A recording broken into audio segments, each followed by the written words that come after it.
che ha 94 anni, è vivo e vegeto, mi ha detto. Sì, l'alpino che ha poi tramandato. Artigliere. Va bene, che non cominciamo a fare. Lui che tiene? Io sono. Sì, ne abbiamo anche qua. Allora diteci un conicio, diteci un panzalonga. No, cioè, siamo alpini tutti con la penna. Signora Franca, lei forse non sa i nostri termini, vero? Dopo gli spiego tutti sul giornale che ho comprato oggi, non era scritto.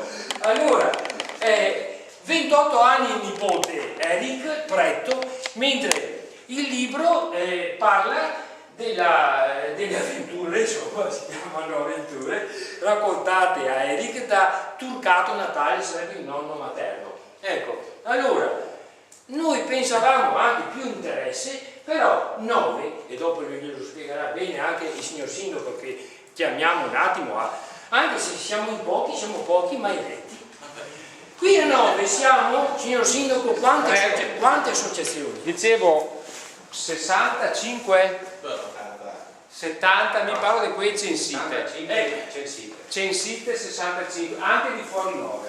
Ecco, e in queste censite non c'è, tra parentesi, l'associazione di calciatori che sta guardando il Real Madrid che deve battere un'altra squadra. No, ecco, tanto bene. In queste non è neanche menzionato il gruppo dei giovani che canta in chiesa, un bel gruppo corale, che al mercoledì so che si fermano a cantare, ed è bello, e poi a mangiare in parrocchia.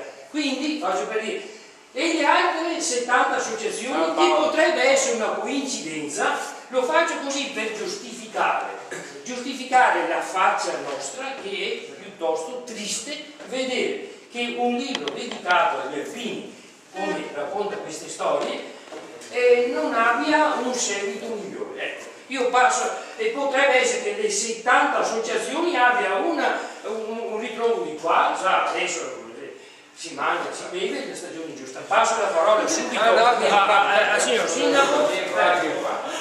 Allora, in modo molto informale, intanto saluto ovviamente benvenuto ufficiale a Eric, e nel frattempo si arriva anche Paolo Zanoni, che abbiamo esaminato, insomma, quindi in qualche modo l'amministrazione si andrà via un po' prima, però via con le coscienze, devo essere, no, ma dico una cosa, no, ma per carità, ma si diceva che ogni volta che anche vede che arriva il vice sindaco con la moglie che si è messa giunta, insomma, deliberiamo. Ciao Rosy, ciao Riccardo. Seria il boss del quartiere, no, anzi quando la prima fila stranamente sempre al posto, nonostante tutto. E potrebbe essere sì, per non coprire la visuale.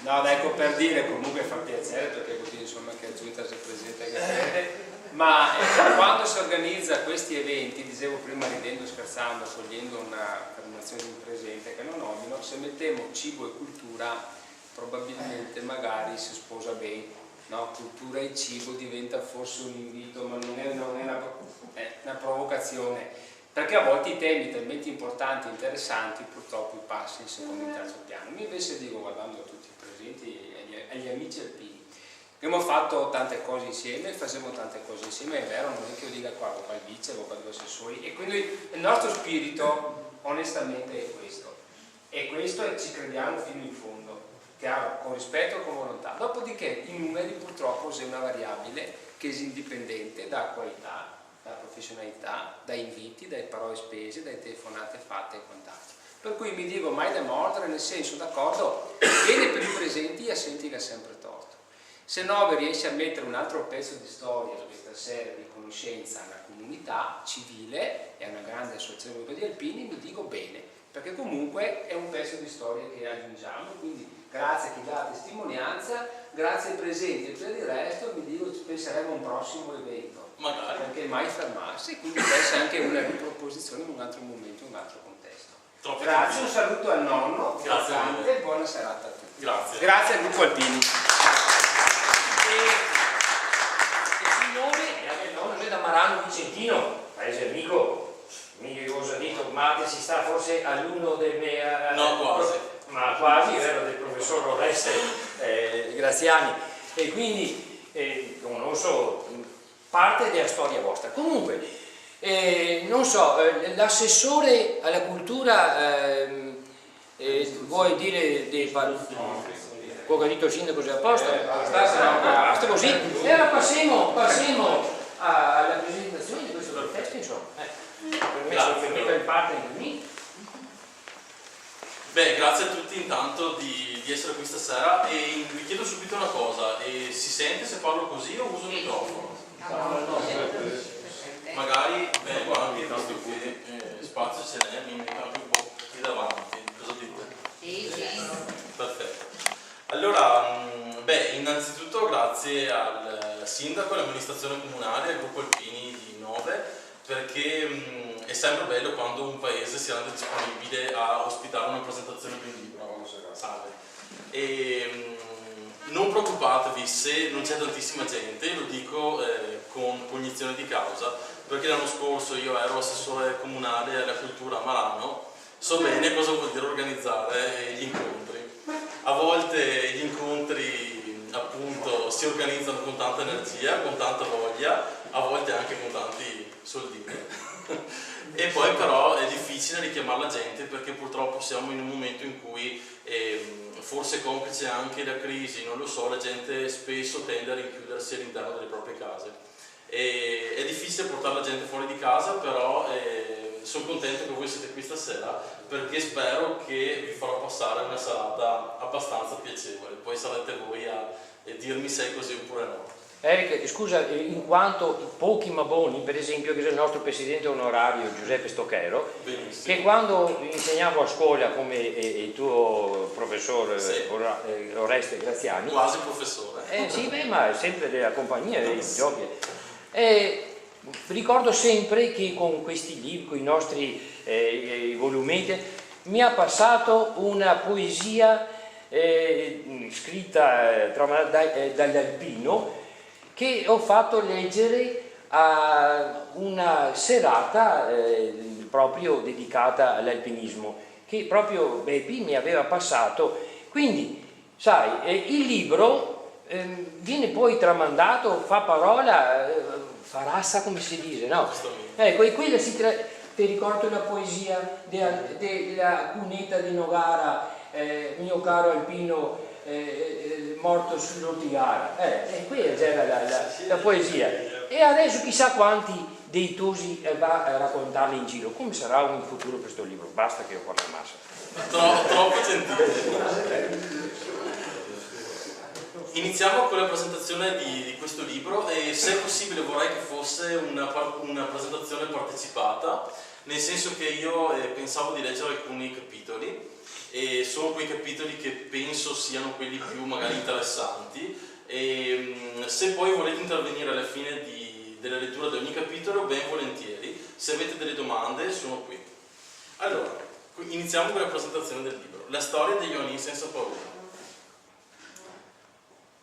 Qualche anno fa scommissi a notarmi tutte le storie che mi contava mio nonno. Non so neanche a me perché. Mi pareva quasi che la mia coscienza mi ordinasse di farlo.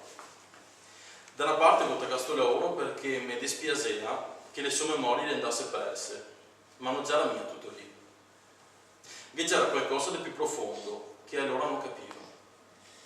Fatto sta che, tempo dopo, mi coccata in mano un bel pacchetto di pagine scritte par dritto e par roverso, mese scarabocciato. E se sta lì che, guardandole, go capivo perché mi già veniva questa idea. Non era mia solo che le storie del mio nonno che voleva tramandare, ma anche il suo modo di parlare. Tutte che le espressioni che doparava e che mi da ormai non era più abituato a sentire. A rileserle mi è venuta la pelle d'oca. Me lo ricordo come che fosse adesso. Mi pareva al fin possibile che queste parole, queste frasi, le potesse farmi provare tutte queste emozioni. Sotto gli occhi che aveva un tesoro grande, che può pensare subito di spartire con tanta altra gente. Se sta così che si partia sta mia avventura, che la mi ha portato a pubblicare il libro La storia degli Ioanni senza paura. Questa è una breve introduzione che ho scritto all'inizio del libro, un'introduzione che voleva spiegare il motivo per cui il libro è stato scritto in questo modo. È un libro particolare perché parla di guerra, parla della seconda guerra mondiale e parla della prigionia in Germania successivamente. Un'avventura tragica che molti dei nostri compaesani hanno vissuto e che a volte è poco conosciuta. Ho deciso di raccontarla così come è stata raccontata da mio nonno, cioè parlando in veneto, perché inizialmente l'avevo tradotta, ma mi sono accorto successivamente che rileggendola non mi trasmetteva le stesse emozioni. Ho voluto allora fare questo azzardo e provare a scriverla così come è stata raccontata e spero che vi piaccia. Il mio primo pugno. Un bel dì. A già incamerata sentasò su una branda. Agaveva un mio amico, Angelo Losco, e un'altra recluta di comì, una per parte. A un certo punto ne si è venuto davanti un vecchio con la barba lunga, Prasello, i che chiamava. Non già era una persona grande, di quelle che ti fa impressione. Se puoi dire che già era una mesa caricatura a regola di tanti altri.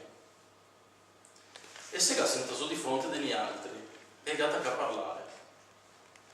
Mi però a capire solo che le bestemmie perché e parlava per furlano. Mi ricordo che il trasè attorno alla testa finché ne contava tutte le sue storie. A sentir lui parea che fosse un gran personaggio e disse ad essere stato sul Monte Canin e in volta per non so quanti altri posti. Insomma, diciamo che se desea tanta importanza. Anche a massa per i miei gusti, i sbruffoni in fondo non mi è mai piaciuti. Fatto sta che, trando attorno alla testa, che si andasse per terra il capello. E in dosero finio proprio sotto le mie gambe. Sicché il mega guarda dritto in te gli occhi e il mega dito, tome sul capello, matta. Tu te lo su? Che ho risposto a me? Ma scherzemo neanche. Dire che ne ho offesa così a un vecchio. Lei le va in piedi, cavata una bocca, che pare che volesse mangiarmi. E allora sollevasse in piedi a me, e prima che potesse capire cosa che gli era dovuto succedere, che godava un destro di quei potenti. So che indosso aveva una giacchetta di tela che la mangiava bella comoda. Bene, la segata esclusiva tutto attorno, era stata qua, solo che la spallina. Gobbio da fare un tocco più tardi, per cosirla su. E insomma, sto prasello rende a finirla solo all'altra fila di brande, e si aggrava il tendere schiena e catrato sulle gambe per aria. Ma non gli ha fatto neanche ora a volarle su per terra, che sono arrivati anche a me. Dopo c'è passato per stomaco e ho fatto per dargli un altro di più forte. Intanto però, uno mi caccia per parte del rio, e già era il sergente maggiore Tosolini, della zona di Udine. Vuto coparlo e mi ha dimandato. A me solo che difeso, che ho risposto a me. Ma era già una bella difesa, la mia. Ciò che sarà stanco un perché si involti e disea che se te ciappi un pugno da uno delle artiglierie da montagna, non te sei se è un castigo di Dio o una pedata in un mulo. Guardi panze lunghi. Non c'era passato neanche a 8 dì dal pugno che gli avevamo a sto prasello, ma invece non aveva mia perso il coraggio. De tanto in tanto te li sentivi dire, ma a te, guarda che abbiamo messo le fette di patate in moglia in te una seccia piena del pisso del musso. Pareceve che se presto qua è la vostra ora.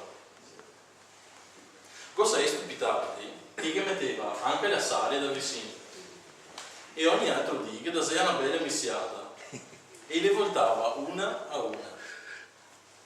E bello se che gli ufficiali sapevano tutto, ma non gli diceva niente perché gli già era d'accordo con i vecchi. Una volta lo sentivo me che gli diceva, noi li spremiamo di giorno, voi li spremete di notte. Sicché una sera, dopo che aveva suonato il silenzio, abbiamo sentito suonare le allarmi. Cioè, se abbiamo tirato su in pressa e se abbiamo guardato su quel muso dicendo, ostraga, cosa che c'è adesso? Intanto si è spalancata la porta doppia in fondo alla camerata e si è venuto dentro 5 vecchi.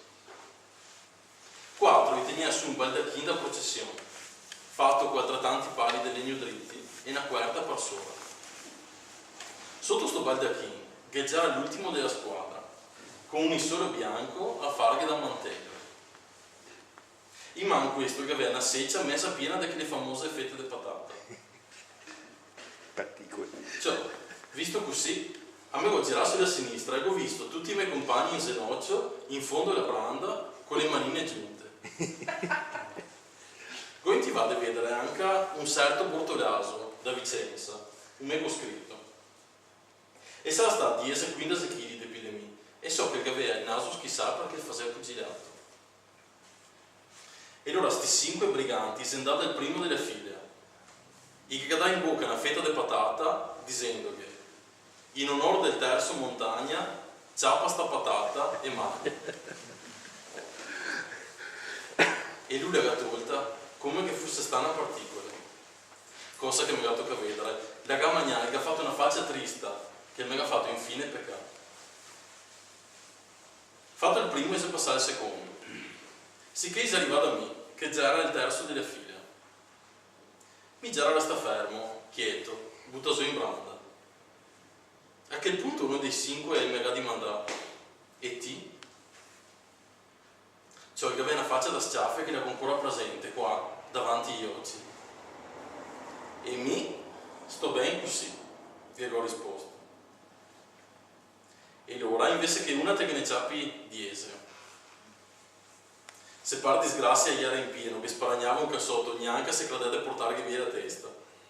So che cosco mi siamo intraso le gambe della branda per levar su, e intanto pensavo fra di me. Adesso, appena che sono in piedi, qua succede il finimondo. Con una mano tengo sulla ringhiera dietro la branda, e sì che non puoi mia venirmi alle spalle. E te vedrai che appena che il primo ciappa un destro fisso, di sicuro non mi viene più vicino perché il che ne porta via anche degli altri insieme. Ma finché lavorava le su, il sergente maggiore Tosolini che tirava un burlo. Fammi una carità, lascialo stare. Se vede che aveva capito che mi già era pronto a fare un macello. E si chiese andare del colpo da qui o dopo di me. Così che ha fatto tutti la sua comunione, tutti fuori che me. Cioè un poco che fosse stato istruito da mio papà, vanti in dar via soldati. Un poco che fosse stato salvato con mio. Fatto sta che mi già apparecciava tutto. Se per quello che i miei compagni d'armi mi chiamava Ioannin senza paura. Bravo. Questo è il primo capitolo che ho deciso di leggere. È un capitolo che si ambienta a Gorizia, caserma di Sant'Andrea, e che fu il luogo dove mio nonno appunto venne portato prima di partire effettivamente per la guerra. E da lì mio nonno fu trasferito via traino a Bari, quindi fu imbarcato per l'Albania, sbarcò a Valona e combatté tutta la campagna di Grecia e Albania. Successivamente fu trasferito nei Balcani per sedare alcune rivolte che appunto erano nate ad opera dei partigiani titini. Ed è qui che si ambienta il nuovo capitolo che voglio leggervi, che si intitola Il periodo di Vicenza. Un capitolo simpatico secondo me che racconta anche alcune vicende avvenute a Schio, che è appunto un paese di fianco al mio. Già era il 2 settembre del 42, che sono partito dai Balcani per venire a casa in Vicenza.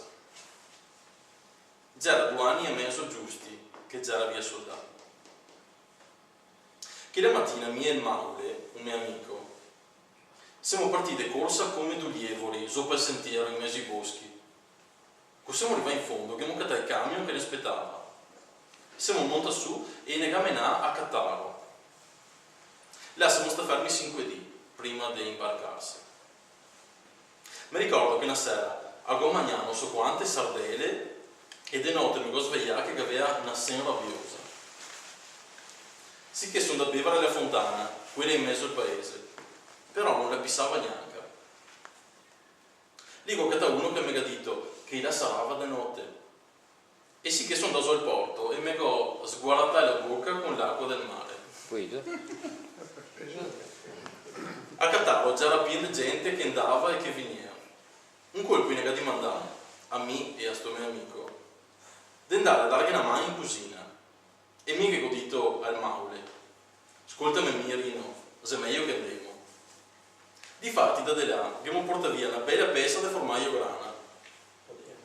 So che abbiamo sconto bene dentro sul zainetto.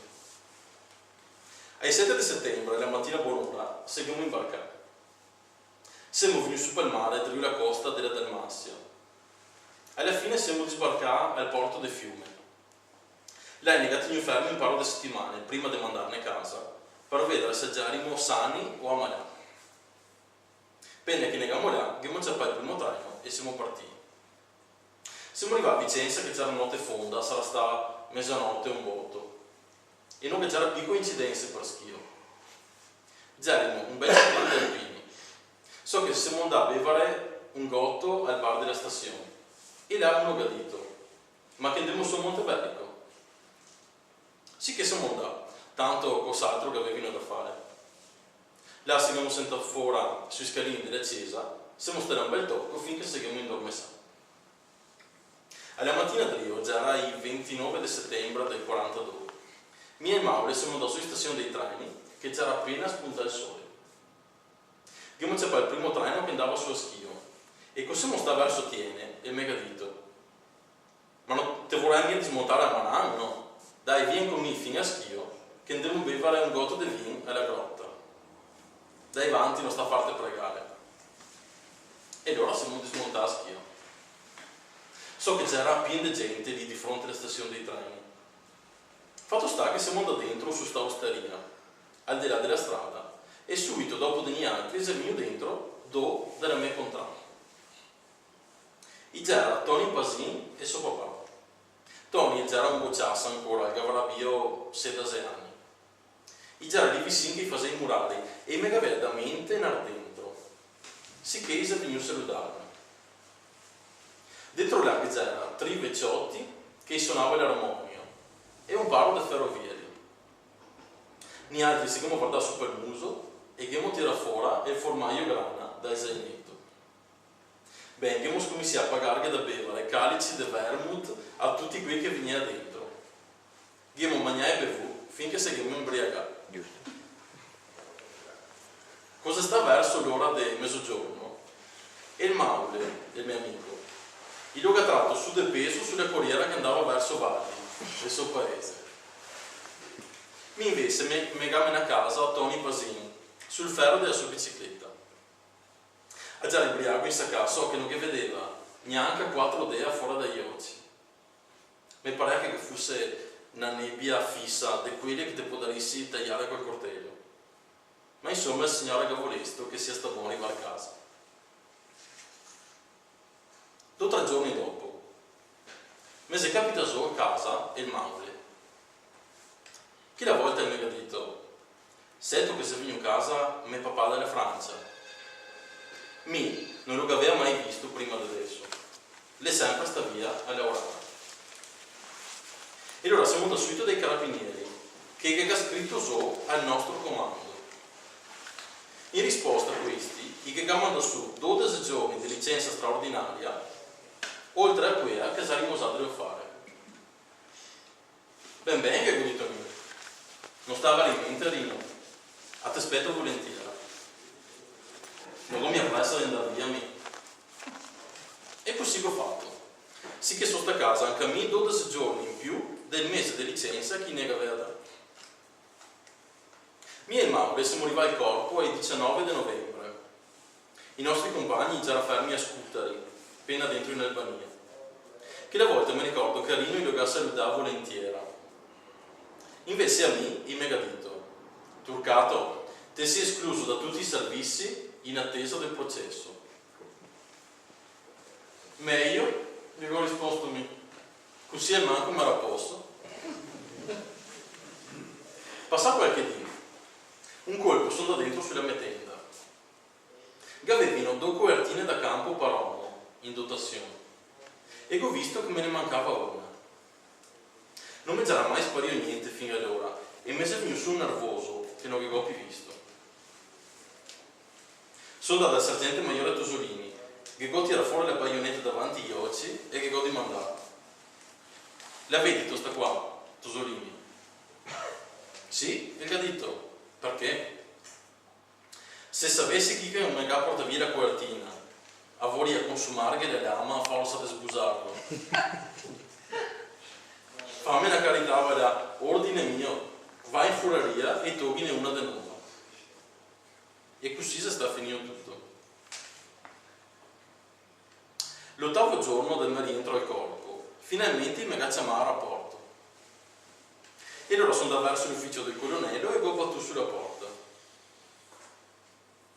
Avanti, e mi ha detto, stando dentro. Sì che ho aperto la porta e sono andato verso di lui. Ma le prime parole che mi ha detto erano state: beh, coraggio c'ho. Con chi la faccia lì, te presenti da me. E che aveva visto che c'era venuto dentro senza paura, con mezzo sorriso sulla bocca. Cosa credevo? Che fosse andato là, lagrimando. E mi è venuto infine da ridere. Te lo saprai perché te facciamo qua, o no? De preciso no, signor colonnello. Ma te lo saprai manco che ti si venuto con 12 giorni di ritardo? Sì, signor colonnello. E mi ho visto pentio. Ma te si sta a casa? Mi ho visto pentio, signor colonnello, di non essere sta a casa ancora? L'ora le saltà per aria.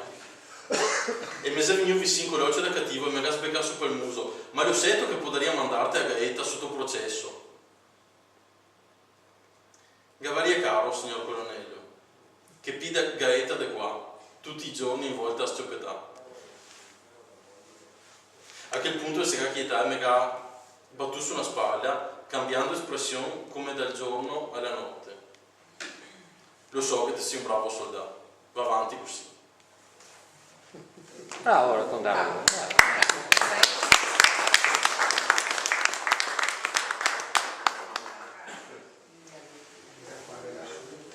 Praticamente da questo momento mio nonno rientrò, allora si trovava appunto fra l'Albania e il Montenegro, rientrò in Grecia, ormai era finita la campagna di Grecia e quindi la guerra appunto in Grecia era vinta, c'era da fare l'occupazione della Grecia. Andò quindi in Grecia e lì rimase e appunto iniziò a presidiare il territorio insieme al suo corpo e sempre in collaborazione con un battaglione di truppe da montagna tedesche. Ed è lì che si svolge il successivo capitolo che vi voglio leggere, una delle parti più dure e più tragiche di questa esperienza, perché riguarda l'8 settembre del 43.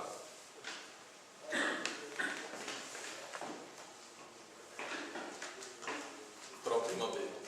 Sì, siete contenti di poco? Dopo che avevamo qualcosa di diverso, adesso un oratore non si, e vedi anche il Presidente della Repubblica non beve vino tanto.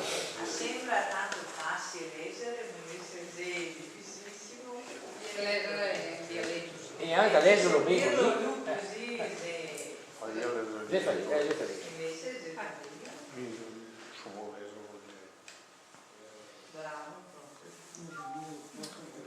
Mi ricordo come che fosse adesso, cosa è venuto il 8 settembre del 43.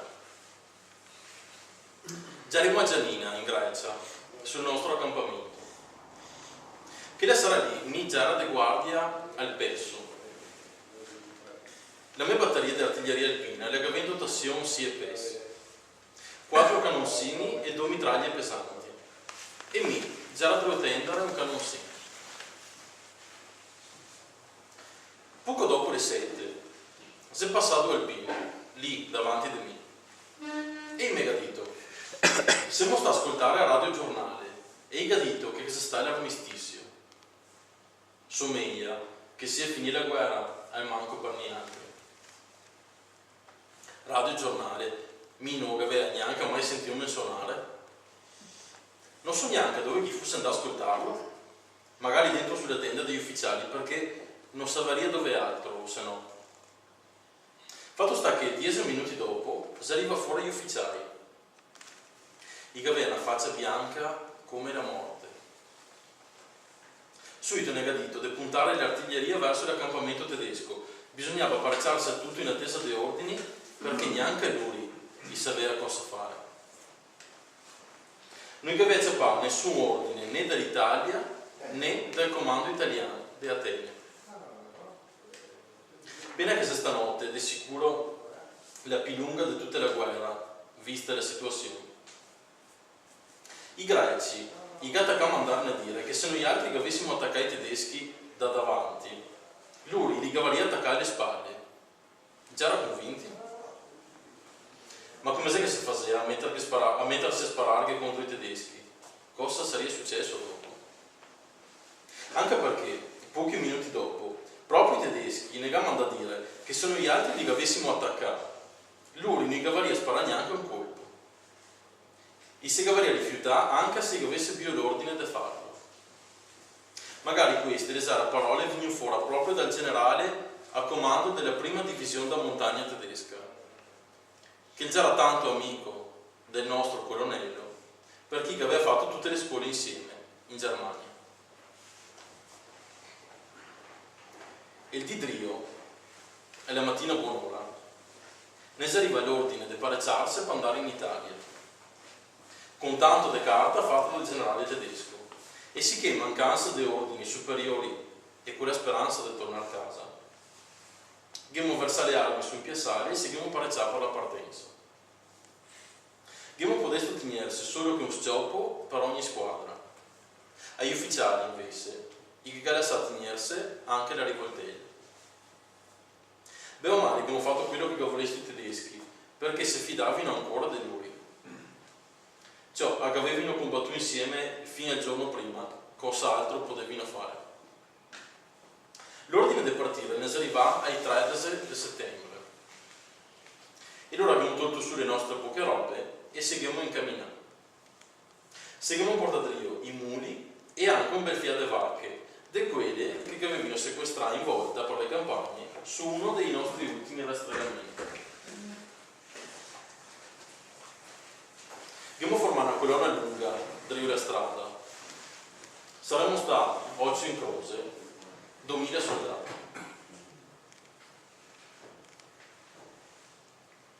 Mi ricordo che tanti civili greci i piangevano guardando l'energia, perché aveva paura di stare là da soli con i tedeschi. Fatto sta che da Giannina siamo andati a Florina. Abbiamo fatto più di 200 km a piedi in 15 giorni di viaggio. Si camminava più che altro di notte perché nel giorno usava un caldo che pareva essere all'inferno. Arrivava a Florina i nostri ufficiali che avevano venduto ai greci del posto le bestie che ne c'erano restate. Quei scheghi che ci pagano potessero comprarsi qualcosa da mangiare per il viaggio, perché da ormai le nostre scorte le toccava scarseggiare. So che ha tolto più che altro pane perché costava poco e si conservava meglio. E sicché che non c'è il traino, dopo aver consegnato ai tedeschi anche le poche rivoltelle e scioppi che ancora avevano con noi altri. Siamo montati su sui vagoni che si adoperava per portare in volta le bestie, in 60-70 ognuno. Siamo stati 16 dì in treno, prima di arrivare a destinazione. E ne ha fatto fare un giro della mezz'ora, perché dalla Grecia siamo da dentro in Jugoslavia.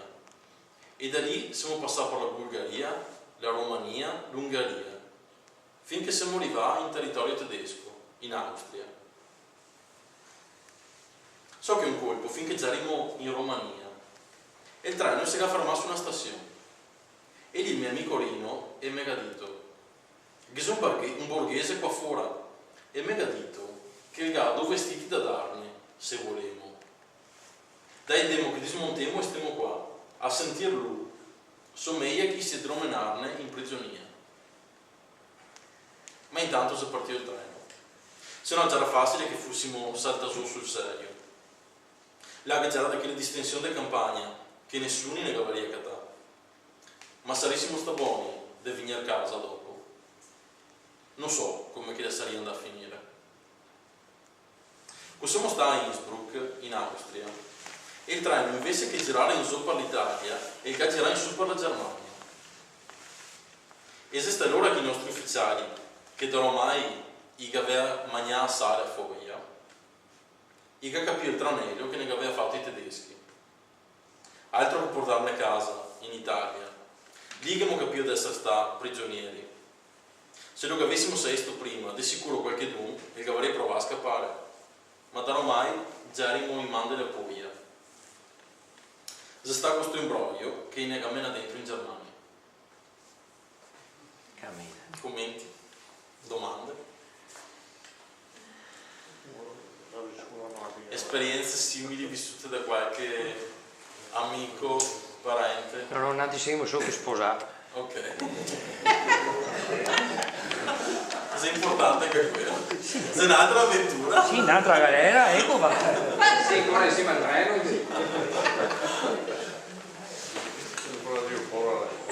Stai come prigionieri o dai in campo di concentramento?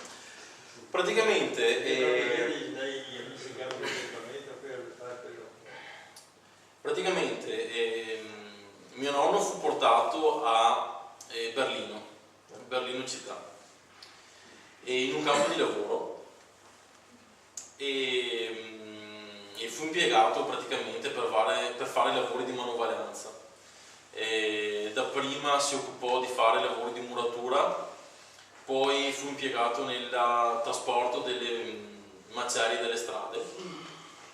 Successivamente ebbe una gran fortuna, cioè quello di essere destinato a una macelleria, dove ebbe la fortuna appunto di procurarsi un po' di carne per sé e anche per alcuni amici. Rischiò anche la vita per portare fuori carne ai suoi amici, la rischiò seriamente. Infatti c'è un capitolo del libro che non leggerò stasera ma che è molto interessante, nel quale appunto si racconta quel giorno in cui mio nonno, uscendo dal lavoro e avendo dei pezzi di carne legati stretti intorno alla vita, incontrò la ronda, che rischiò di ucciderlo, perché chiaramente era una cosa molto grave e assai proibita.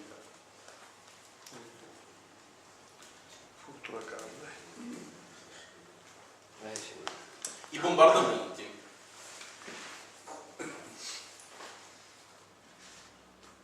Berlino, leggera tanto grande. A quei tempi leggera 50 km lunga e 40 km larga, ma dentro che c'era anche parchi e boscaglie, dove che si poteva andare anche alla caccia. So che i signori arrivava col treno su sti posti e sì che lei si godeva a copare lievoli e caprioli. Però non si poteva mica andare sempre. Mi ricordo che versè la stagione venatoria solo che un paio di settimane all'anno, giusto per dargli una sciarada a ste bestie. Ma da ormai era già la finire la bella vita, anche per chi che se ne aveva passato bene, fino allora. Quel tempo di fatti che aveva attaccato a essere sempre più bombardamenti. Già era sempre gli americani a farli. Arrivava con questi ciapi di apparecchi che non te che vedevi neanche a fine. Ogni tanto passava anche qualche apparecchio inglese, ma solo per fare una scianta di ricognizione.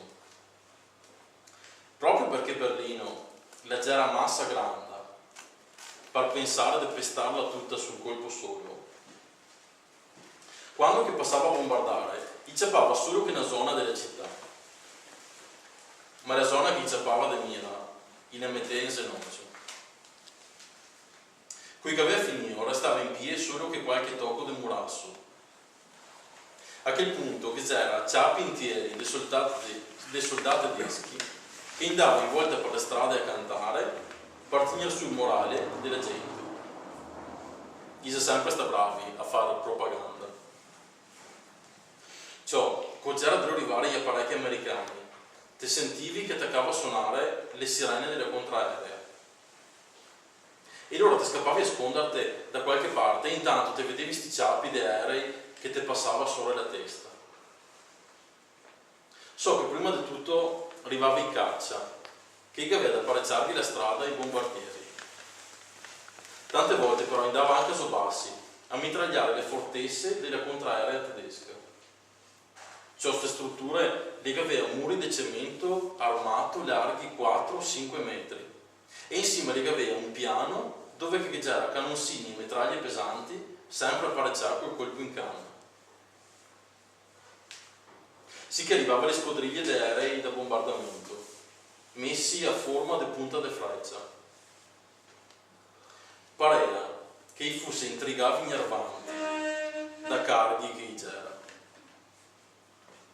E allora cominciavi a vedere le bombe venire fuori dalle panze di questi apparecchi. Le c'era grandi come vesoli e le c'era tutte incainate fra di loro. Cioè le bombe a caina le c'era terribili. Le faceva saltare per aria anche le stazioni sotterranee, perché in te stesso punto, prima che ne sciupava una, dopo un'altra, dopo st'altra. Mi ricordo che la terra le attaccava a scorlare appena che le mulava fuori dagli apparecchi, prima ancora che le arrivasse sotto. E mi tante volte, non sapendo cos'altro fare, mi buttavo su per terra, panza in su e coi bracci aperti, a guardare sto spettacolo. A pensare che adesso mi viene i brividi.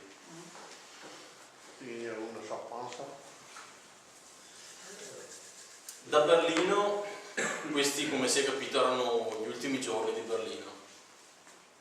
E mio nonno appunto vide personalmente l'avanzata dell'Armata Rossa a Berlino.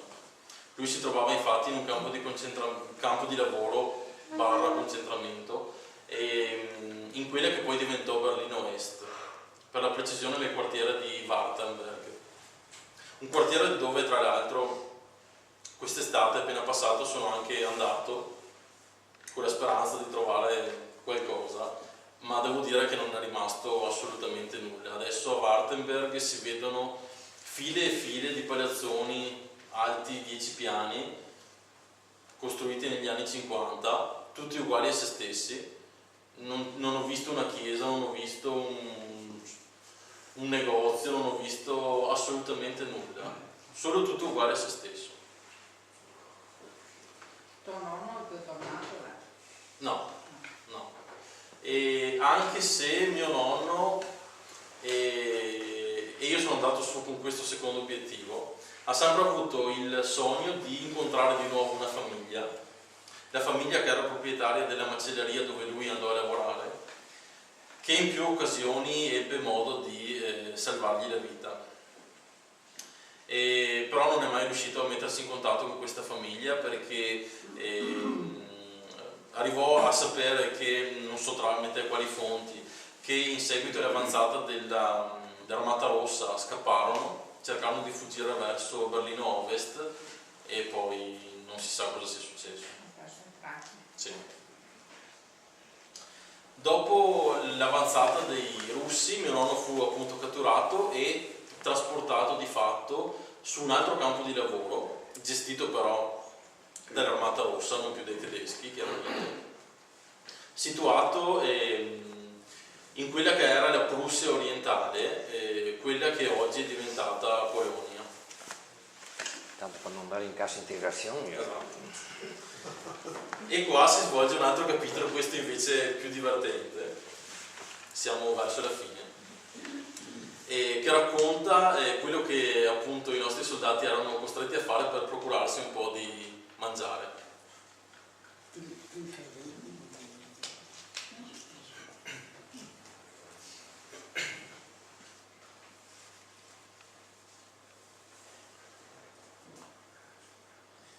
In ultima, verso la metà di settembre del 45, a Gera resta senza braghe da ormai, a forza di tacconarle su.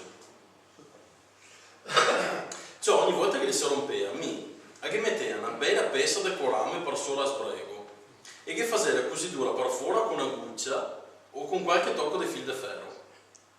A faceva come che poteva, ma intanto mi arrangiava su.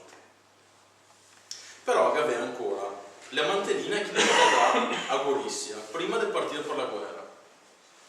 Sì che ho toccato a mandare in volta se c'era qualche dun buon da fare i lavori da sarto. A voler farmi fare un par di braghe nuove doparando proprio la stoffa di sta mantellina. Finché un toso che c'era lì con me e mi ha detto, che ne conosco uno. Casa in Italia e fa proprio il salto di professione. E allora mi ha menato da questo, mi pare che fosse da Vicenza, se non mi sbaglio.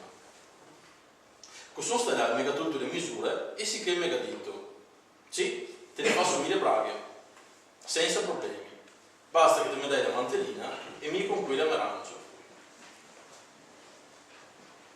E per il pagamento? Dico domanda a me. Beh, dammi quello che te che non stava in mente per ste robe, in qualche maniera se mettiamo d'accordo. E allora te porto un sacco di patate, che ho risposto a me, perché non cavaria questo cos'altro dirghe. Proprio in quel momento si salta fuori 3-4 trusi. I già lì vicini e che aveva ascoltato tutti i nostri discorsi. E mi ha detto, dine Rosetto quando che te ve par patate, che veniamo anche noi altri con te, a cavarissimo caro che tra su qualcosa da mangiare. Va bene, stiamo d'accordo così, vi ho risposto. Dopo qualche giorno si capita il momento di andare. So che ho pensato, ancora bisogna per forza che vai a togliere le patate perché da ormai le braghe e me le casa fatte. Già era giorni che guardava sempre il tempo. Aspettava che fosse una notte scura, senza luna. E allora, appena che si sta possibile, sono andato ai Tusi e che ho detto, ciao Tusi, guarda che mi stanotte a voi. Ben, fanno una carità, che Dio te benedissa, te che adesso per professione, anche a casa. Abbiamo pensato a stare qua quieti perché non abbiamo mia voglia di rischiare la pelle.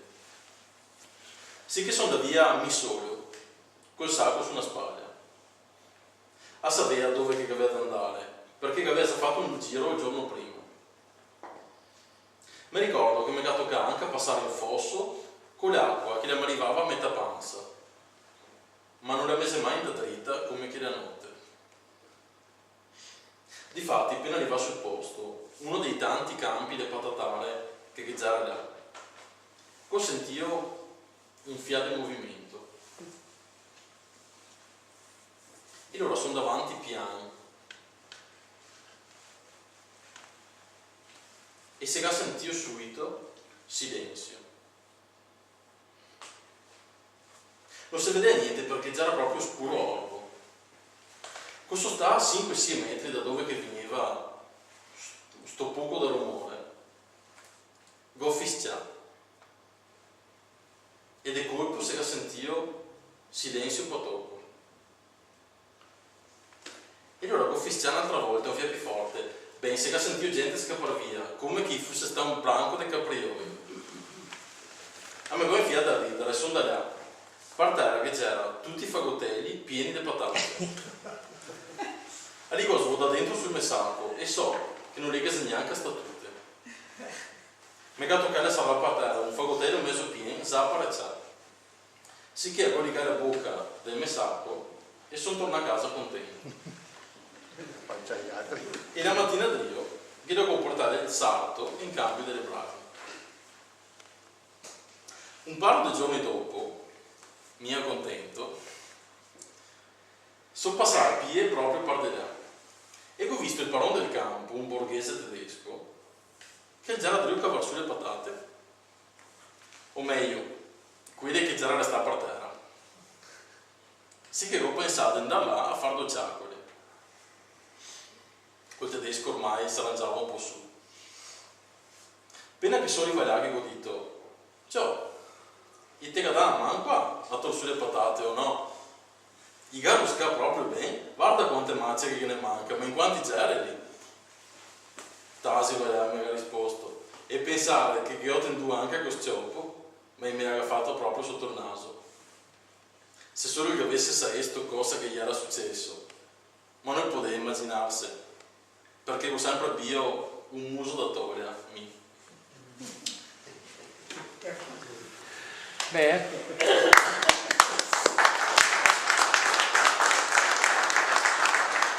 siamo a settembre del 45 e in Italia la guerra era finita da un pezzo, però mio nonno e i suoi compagni furono trattenuti perché in realtà l'obiettivo non era quello di mandarli a casa.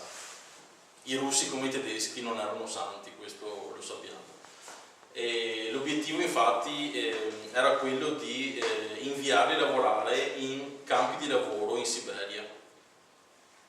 Poi grazie all'intervento delle Nazioni Unite, dopo qualche bel mese, riuscirono a farli partire e a farli tornare a casa.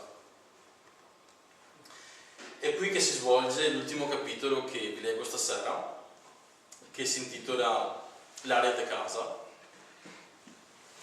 e che è un capitolo che poi magari avremo l'occasione di discutere.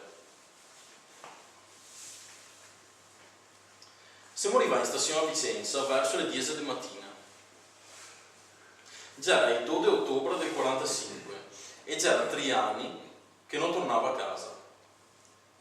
Insieme con me che già era Natale Spinato. Così siamo arrivati insieme a Marano col treno. Natale Spinato l'enda a casa. Mi sono da cattare mia sorella più vecchia, Larina, che la stasera lì poco distante. So che dopo la mia anche imprestare la sua bicicletta per far prima arrivare a casa. Ma appena monta su, finché già era ancora in corte da Elia, a goccia fa un ciodo lungo 5 cm. Go sposare allora e si che mi ha toccare le saghe là. A quel punto sono andato verso casa a piedi. So che già era subito l'ora del mezzodì. A voler quasi fermarmi a bere un giosso alla fortuna, l'osteria che c'è ancora il giorno d'Ancò, lì vicino alla piazzetta di Santa Maria. Ma appena che sono stato lì ho pensato, no, è meglio di no. Se no qua bevo massa e so anche a stomaco vuoto. È meglio che vai a casa, che tanto adesso tempo che no, per venire qua ancora. Sì che sono da casa diretto, camminando svelto. Su per la stradetta di casa mia, go a cattare mio fratello Beppi, che già era anche a Tony Finanza insieme con lui. Tony Finanza era un amico di famiglia e chi che chiamava così perché aveva fatto il militare sotto le finanze. So chi c'era Dio cargar su e l'uame su un carretto col forcone. Quanto contento che l'estate a vedermi. E insomma dico, da caccia a colare con lui. Ma tutto un colpo Beppi e che ti manda a sto Tony Finanza. Ma chi sei lo stomo qua? Ti lo conosci tu? Se vede che non mi aveva neanche a conoscesto. Cioè già un boccetta ancora e mi mancava da casa da 3 anni. Sì che Tony Finanza che ha tratto via il forcone e che caso peccato. Ma non vedete mia che ha detto fratello? Mi ricordo che mi avevo fermato in scianta perché aveva paura di andare a casa. C'era la roba che aveva desiderato di più per tutto il tempo della prigionia ed adesso, che già era lì, non aveva neanche il coraggio di mettere un piede dentro della porta. So che sono stato un tocco fermo sul primo scalino, neanche buono di muovermi. Ma dopo mi avevo deciso perché aveva massa voglia di vedere la mia famiglia. Beh, qui mi ha visto venire dentro, mia mamma la si è messa a piangere. Mio papà invece l'è subito in caneva a tornare una fiasca di vino. Dopo che siamo allà a casa nostra, tutti quelli del contrario, per fare una festa. bella.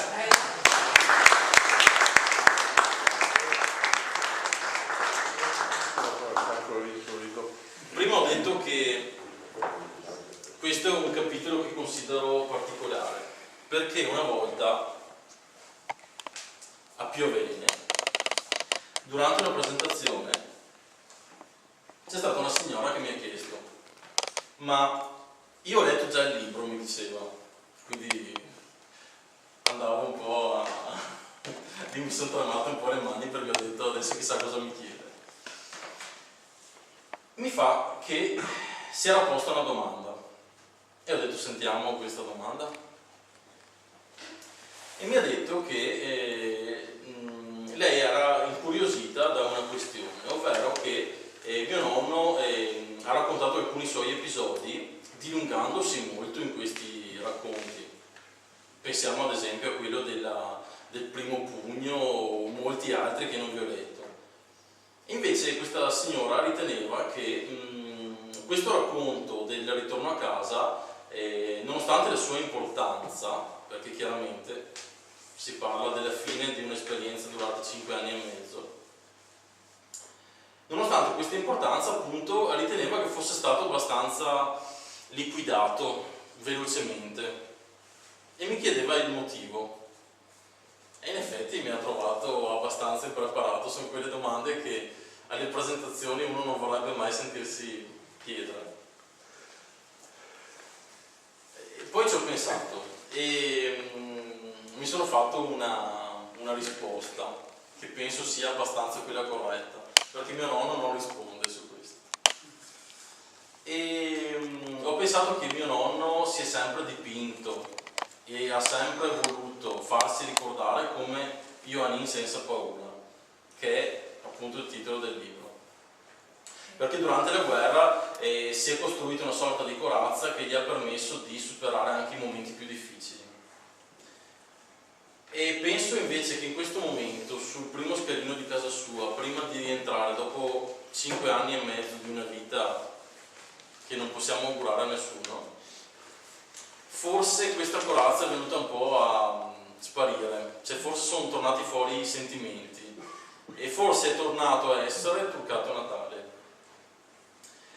E questo trasparire di sentimenti, di emozioni forse non l'ha voluto far capire e quindi penso che per questo motivo abbia deciso di liquidare abbastanza in fretta questo capitolo.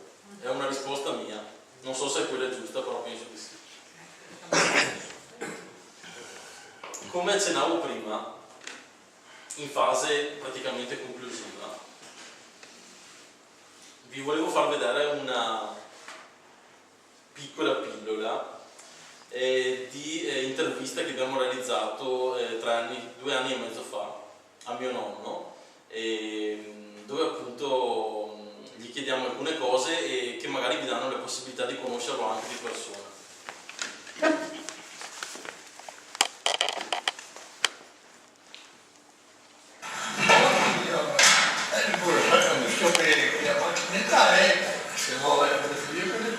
L'arte massa.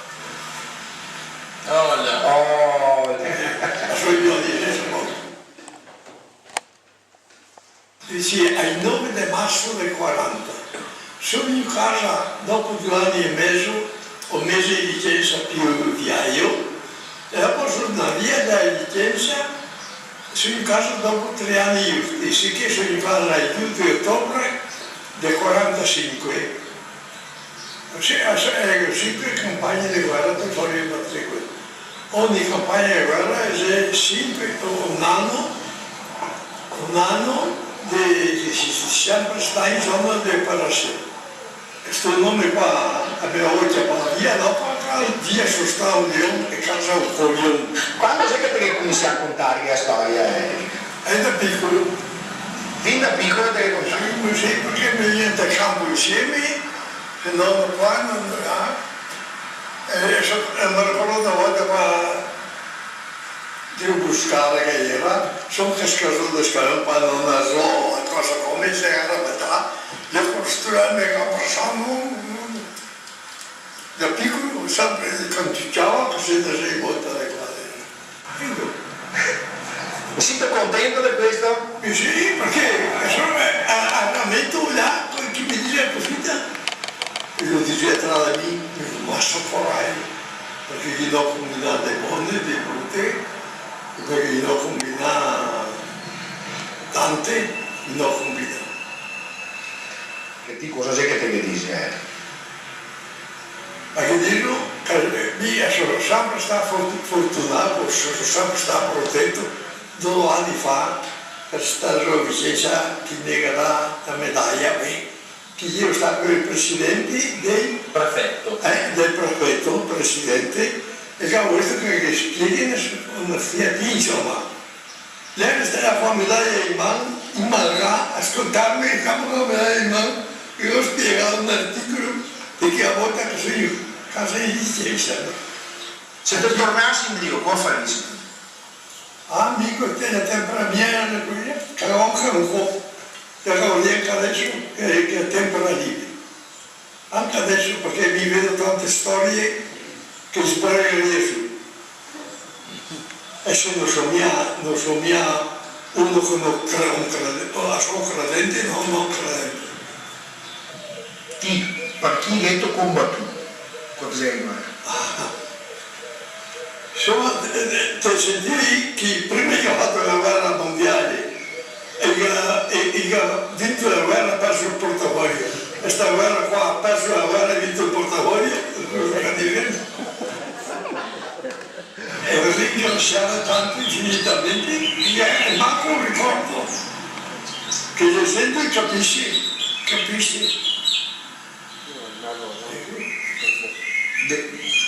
Ti adesso, alla notte che ti vedi, pensi tu ancora a che giorni è? Ti viene in mente, ti viene... Beh, assistavo un bel periodo, sì, proprio che dormia poco, cose come, ma dopo mi si sta passando, ma qualche volta mi sogno ancora perché mi piace, mi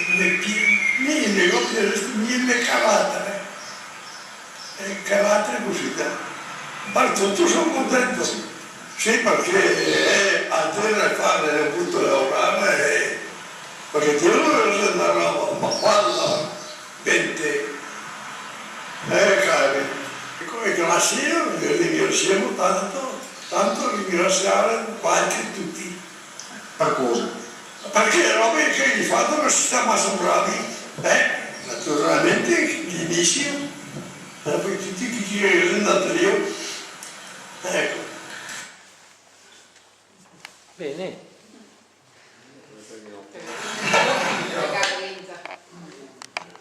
Allora avete conosciuto anche Il nonno. Adesso come sta di salute? abbastanza, dai, non ci lamentiamo, 94 anni, quindi bisogna accettare anche qualche acciacco. Autosufficiente? Abbastanza, però si difende bene. Sì. Allora, avete conosciuto anche Ionin, io adesso mi avvio alla fine. Volevo proprio concludere questa serata con un pensiero che ha fatto mio nonno e che ho voluto riportare alla fine del libro.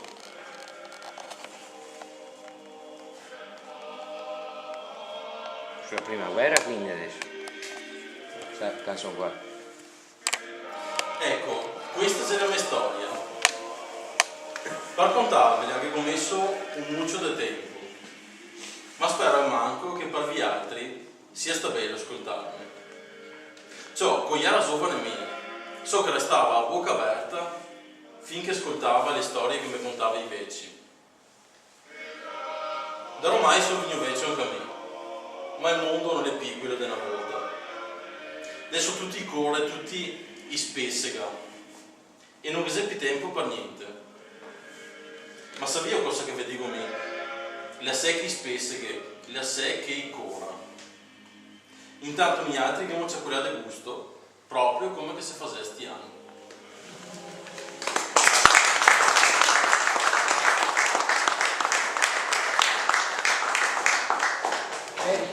Dietro fatto tutto?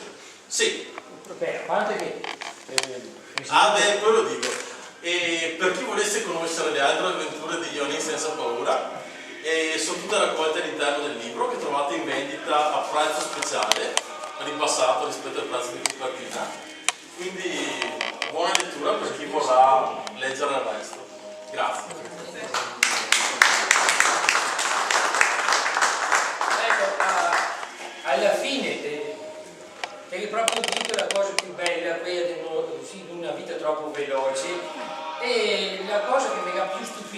proprio che un giovane così, 28 anni, sia sta anche attento alle storie del nonno, perché adesso fra TV, computer e cose non sta più attenti. Quindi non so se avesse fatto qualche guerra, non nipote, ma neanche abitoso più mi vada lì.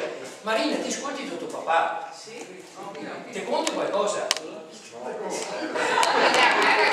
Se non vi dice niente io lo ascolta. Se non vi dice niente. No, perché vedi, perché se vai ai nostri tusi se gli conta più qualcosa che penso che alla Belli avrebbe qualcosa da contare da suonare.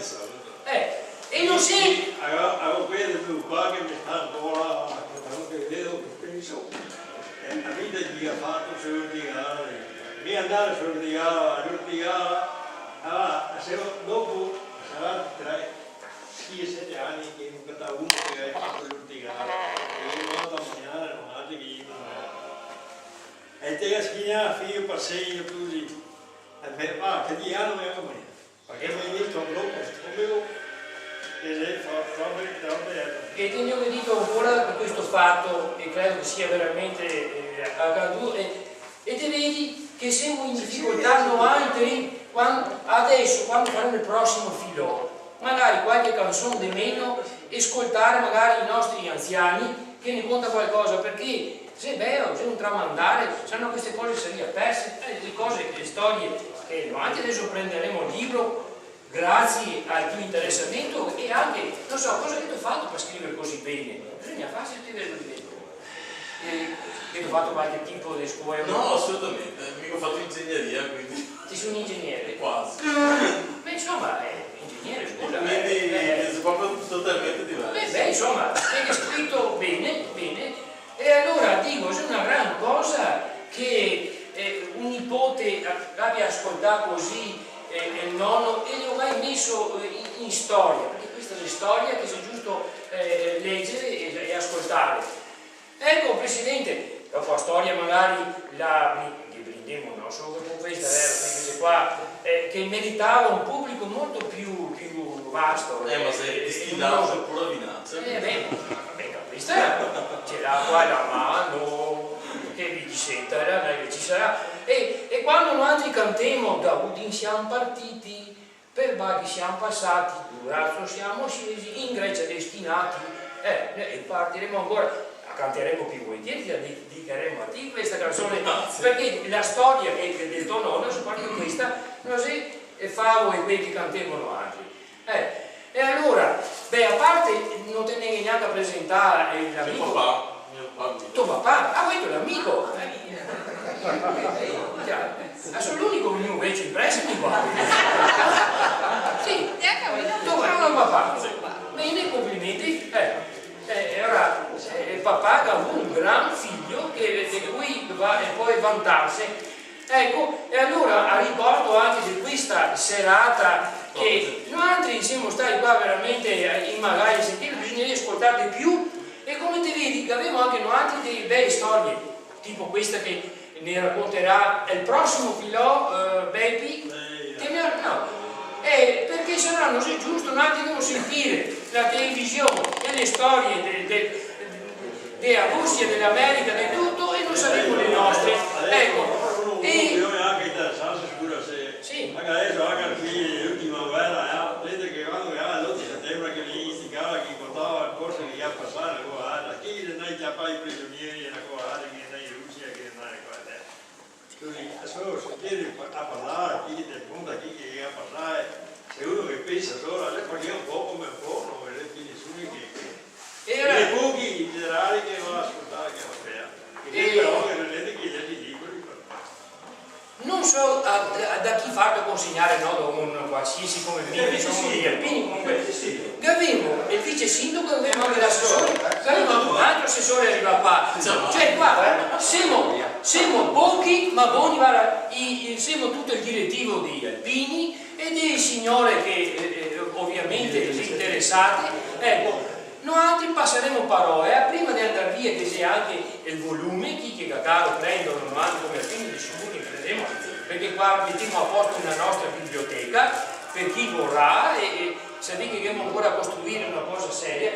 Qua il vice sindaco, ma fa conto che c'è il boss del quartiere, lui sta a 100 metri che quando che facciamo festa e vieni qua e dice che diciamo che vieni lui più basso e il vice sindaco il signor Carlesso Riccardo che consegna un ricordo di questa bella serata, comunque pochi ma buoni, ricordo sempre ragazzi. Anche a Nove ha fatto un suo libro riguardato il 9, quindi come dite che ha riguardato il 9, ma anche a 9, quindi ho il piacere di offrirti come lavoro anche nostro dell'amministrazione. Dire la verità, le parlo in dialetto perché visto che devi sempre parlare in dialetto, se giusto che le parli in dialetto, sono stato veramente imbarato perché io sono uno del solito che non resta mai fermo neanche a lei, generalmente va sempre attorno perché non le può stare fermo. Questa sera, ascoltandoti, invece sono sempre stato fermo perché mi pareva essere tornato ai tempi quando che anche a Benone, perché ho fatto la prima guerra mondiale sul Carso, e mi contava tutte le sue vicissitudini. Forse ti avevi fatto venire in mente anche qualcosa anche a Parmini, perché siccome che ho tante lettere del Menono che scrivevo a casa, vecchi ancora dal tempo di guerra, e le abbiamo messe via, va a finire che seguirò quello che ti hai fatto te e proverò anche a me, solo che mio nonno non aveva scritto un diario come che aveva fatto tuo nonno, ma Tutto tutto ricordo. Il diario l'ho scritto mi dopo. Te ho scritto di dopo. Perché diciamo io che ti ho scritto. Purtroppo ho avuto mio nonno che si è morto tanto tempo fa, però ho quel ricordo che mi ha dato un mesio, quel ricordo che se tutte quelle lettere che scriveva a casa e che teneva la relazione, diciamo, che aveva con casa. E forse ti avevi messo in campo da fare qualcosa per il video. Allora vi ringrazio, a nome di tutta l'amministrazione, qua c'è anche l'assessore alla cultura, dopo che pareva avevo visto anche Samuele, non so dove lei. Sì, no, c'era sono stati piedi solo, va bene, se tu mi vieni qua anche a te, giustamente. Grazie. Ti faccio d'oro le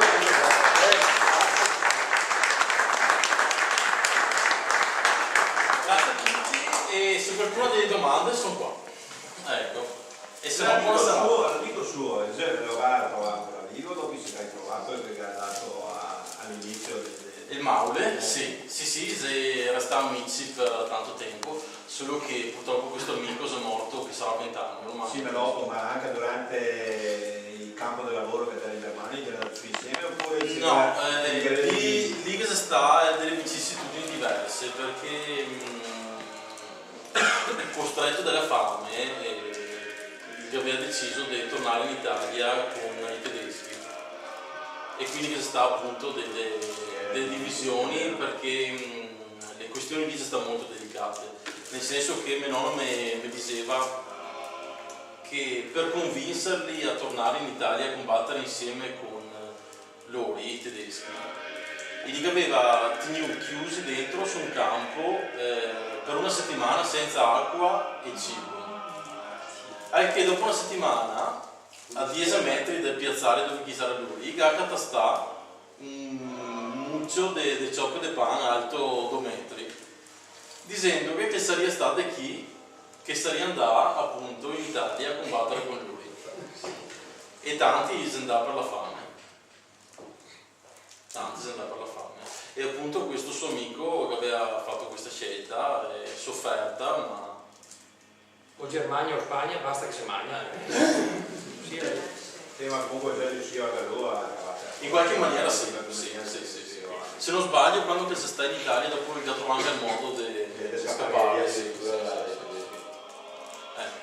Vorrei accennare sul tuo capitolo qualche storia della guerra scritta? Sì, che sei dei capitoli anche di quella alla fine che però avevo preferito non leggere stasera, sì comunque che sei che qui nella prima parte del testo chiaramente. Comunque ti dirà raccontare sì. Comunque prima che raccontare se nel libro perché mi consigliamo di racconta episodi è vero, perché si concentra di più chi ha fatto la prigionia sulla seconda parte dell'esperienza, forse perché è stata più pratica. o perché c'erano dei episodi di guerra, perché era due che erano le prime linee. Questo è ad esempio un capitolo che se forse è più lungo, che racconta di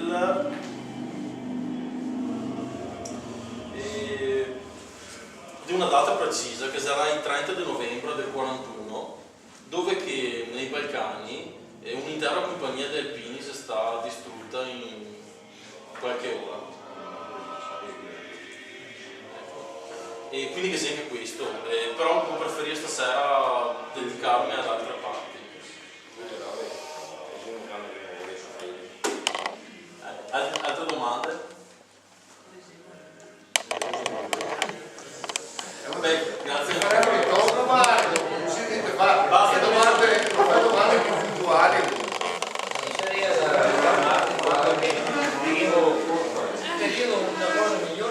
Non stai a scappare via, a parte che così anche il volume per chi vuole acquistare.